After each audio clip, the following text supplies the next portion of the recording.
Be, eto na yung ano, yung sukli mo ha. Dalin mo na. Meron na po kayong bariya, ate? Oh, meron na akong bariya. Sige po, ate. Yung sukli mo dito, 820, di ba? Apo, ate. 820 po yun. Dalin mo na ha. Sandali lang. Nakapagpabariya na ako kanina eh. 7. Wait lang na. Sige lang po, ate. 8. 5, 6, 7, 820. Bigyan mo to kay mama mo ha. 5, 6, 7, 820. Sabihin mo, eto na yung sukli. 820. Baka mo na maayos na. Sige po, ate. Sige, Salamat thank po. you. Hello po. Ay, dito po meron na po ako nakitang tindahan. Sige, ano? Opo. Sige po. Sige pa, sandali lang po. Opo, alam ko na po. Excuse me ba? Yes po. Sandali lang ha, may kausap lang ako. No, wait lang. Sige po.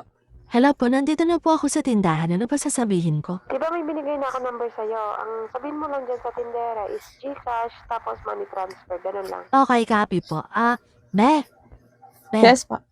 May Gcash ka dito tapos money transfer? GCash? Money transfer. Money transfer? Be, money transfer. Sige Ito yung po. yung number. Money transfer ha. Ito number. Money transfer yan, be ha. Yun yung gagawin money Cash transfer. Hello po, binigay ko na po yung number. Sige, hintayin mo lang basta money transfer yan. Dito ko po isi-send. Be, dyan. Money transfer yan, be ha. Ito yung number. Magkano po? Be, 15,000 yan. 15K. 15K. 15,000. 15K nga. Sige po, sandali lang po. Pasuyo ako, be ha, pakibilis na lang na. Sige po, saglit lang po. Okay na ba? Na-send na ba niya yung yung money transfer? Sige po, sandali po. Itatanong ko lang po sa tindera. Be? Yes po. Okay na ba yung yung money transfer? Hindi ko pa po nasi-send. Pinaprocess ko pa po. Sige be, okay. Ano pangalan nito? Pangalan? Sandali lang ha. Tanong ko muna kung ano yung Sige pangalan. Hello po, yung pangalan daw po, ano? Huwag na yun yung pangalan, basta tama yung number, okay na yun. May basta tama daw yung number, okay na daw Hindi yan. sinabi yung pangalan, isend ko lang. Wala Tama eh. tong number na to. Yan yung number. Basta tama daw, Sige. okay na yun. 15,000, no? Be, 15,000 yan. Okay na? Okay na ba, Kunin be? ko muna yung yung bayad. Anong bayad? Yung bayad po. Sandali lang, be. May kakausapin lang ako. Hello po. Pinahingi po ng bayad sa akin yung tindera. Ano pong gagawin ko? Sabihin mo sa tindera, isend niya muna yung yung pera. Ay, be. Ano yan? I-send mo daw muna. Hindi pwedeng isi-send ko muna. Kunin ko muna yung bayad bago ko isend. Bali 15,300. Ano ka mo? 15,300? 15,300. Sandali lang, kausapin ko lang ulit to. Sige po. Hello ma'am, bakit po nahingi ng 15,000 sa akin yung tindera? Akala ko po ba ako yung papadalhan nyo? Wala kang babayaran dyan. Basta ang sabihin mo, isend muna para makuha mo yung pera. Okay po. Be, Ano yan? i-send mo daw muna, sabi. I-send mo muna. Hindi nga pwedeng isi-send muna. Kasi bayad muna bago ko isend ito. Hindi, sabi kasi niya sa akin, i-send mo daw muna. Hindi I-send pwede. mo muna, gano'n na lang. Hindi pwedeng ganon. Bayad muna bago ko isend. Sino ba yung kausap mo? Hello ma'am, sinisinila ko dito ng 15,300. Anong sasabihin ko? Di ba sabi ko sa'yo, ibigay mo yung number tapos sasabihin mo sa tindera, GCash, money transfer. Ganun lang. Sige ba? Ay be, Ano yun? Gcash nga daw, tapos money transfer. Money transfer nga. Ikaw nagbigay ng number sa akin, so ikaw yung magbabayad. Cash in to. Anong ako yung magbabayad? Bakit ako magbabayad? Ang sabi sa akin, ibigay ko daw yan, tapos makakatanggap ako ng 15,000. Teka lang. Bakit ako yung teka lang, ha? magbabayad? Pwede pakibaba mo muna yung kausap mo. Ay bakit? Di ko May alam kausap yung ka, ganito eh. I-ano mo muna. Paki-off mo muna. Sige, sandali. Okay na? Oo, okay na. Tatawag niyan ulit siya mamaya. Itong number na to, kanino to? Number nung kausap ko, galing sa kanya yun eh. Ano sabi sa'yo? Sabi niya, basta ibigay ko lang daw yung number na yan, sasabihin ko na money transfer. Tapos, bibigyan mo ko ng 15,000. Ha? Yun ang sabi niya sa Ibibigay mo akin. sa akin tong number na to, bibigyan kita ng 15,000. Ganun yung sabi sa'yo.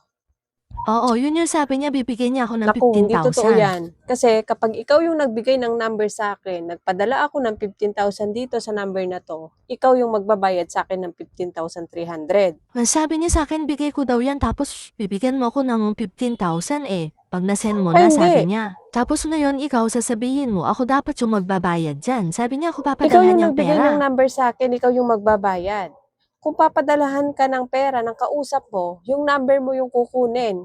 Hindi yung siya yung magbibigay ng number sa'yo. Kilala mo ba yung kausap mo? Hindi, tumawag lang siya sa akin kanina. Hindi mo kilala yung kausap mo. Ako, scam yan. Hindi to scam. Sabi niya sa akin, ipapadala niya ako ng 15,000. Hindi, Paano hindi. scam? Scam yan. Kasi kapag kinash in ko to, ikaw ang magbabayad sa akin. Hindi ka makakatanggap ng pera galing sa akin. Hindi, sabi niya sa akin, kapag nasend mo na daw yan, bibigyan mo ako ng Hindi, scam 15,000. to. Kasi kung ikaw talaga yung papadala niya, number mo ang kukunin, hindi yung number niya ibibigay niya sa'yo. Kamaniwala dyan sa kausap mo. Papadalhan nga daw niya ako ng 15,000, sabi niya, pag Hindi nasend mo nga na. ganon. Cash in to, binigyan ka niya ng number, ibibigay mo sa tindahan. O, asan pambayad mo? May 15,300 ka dyan. Wala akong pera dito, ako nga yung O, papadalhan. scam nga yan. Kasi kung ikaw yung papadalhan niya, ikaw yung magbibigay ng number sa kanya, hindi siya yung magbibigay ng number sa'yo. Naku, kung ako sa'yo, wag mo na entertain yan kausap mo. Scam yan. Kung wala ka maibabayad dyan sa 15,000 na yan, bahala ka. Ikaw magbabayad talaga dyan, hindi ikaw yung papadalhan. Sigurado ka ba na hindi yan totoo? Scam yan. Scammer pala yung kausap ko, ganun. Kanina pa yung tumatawag sa Kung akin ikaw eh. yung papadalhan niya, dapat ikaw yung kinuhanan niya ng Paano number. scam pala yun, nanalo daw ako eh. Nanalo? Saan ka nanalo? Sa raffle, nabunod daw yung pangalan ko eh. Rapol. Bakit may sinalihan ka bang rapol? Wala naman ako O wala sinalihan. naman pala. Wala ka sinalihan na rapol. Wala kang hindi ka pwedeng manalo. Scam yan. Huwag ka maniniwala sa mga ganyan. Magaling lang sila makipag-usap. Pag naipadala mo na yung pera na yan, wala na. Kaya nga tinatanong niya sa'yo kung na-send na, di ba? Gusto niya i-send muna. Hindi kasi pwede yung ganon. Kapag ganyan, na sinabi na i-send muna, tapos wala yung payment, ay magduda ka na. Sa bagay no, ganun pala. Oh, scammer pala siya. Kaya pala O, ang kulit scam niya yan. Huwag tawag mo ng nang tawag. entertain. Pag tumawag ulit, huwag mo nang sagutin. Scam yan.